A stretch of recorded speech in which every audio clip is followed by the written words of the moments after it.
আজকে আমি ভাঙারি দোকান থেকে অলমোস্ট 2500 টাকার জিনিসপত্র নিয়ে আসলাম 220 টাকা দিয়ে।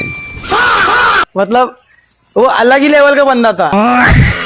এট ফার্স্ট 70 টাকা দিয়ে আনা এই 1850 টাকা দামের এয়ার পাম্পটা চেক করে আমি তো পুরাই টাস্কি, কারণ এটা আসলে একটা উইনিং প্রোডাক্ট। এটার দুইটা নজিলে কাজ করতেছিল বেশ। সেকেন্ড পাম্প যেটাও আমি 70 টাকায় আনছি, বাট এটার প্রাইস হচ্ছে 360 টাকা, আর এটা হচ্ছে পুরোপুরি ওকে না 50% ওকে বলা যায়। তো তৃতীয় জিনিস যেটা আনছিলাম সেটা হচ্ছে প্লাস্টিকের কিছু প্লান্ট আমার অ্যাকোরিয়ামের জন্য। এটা হচ্ছে মোট 50 টাকা নিচ্ছে। 4 নাম্বার প্রোডাক্টটা আমার লিটারেলি রেস্কিউ করে বাইর করতে হয়েছে। মানে হইতাছে যে লাইটটা ভাইঙা দুইটা লাইট বোর্ড বাইর করছি,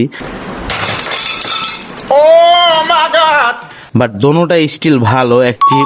দ্যাট মিনস হচ্ছে উইনিং প্রোডাক্ট বলা যায়। লাইট দুইটার প্রাইস ছিল 20 টাকা। অনলাইনে দেখলাম 250 টাকা, বাট আমি নিয়েছি 10 টাকা দিয়ে। এখানে শেষ হচ্ছে আমাদের ভাঙারি দোকানের পার্ট 1। যদি ভালো লাগে পার্ট 2 চান তাহলে কমেন্ট অবশ্যই জানাবেন।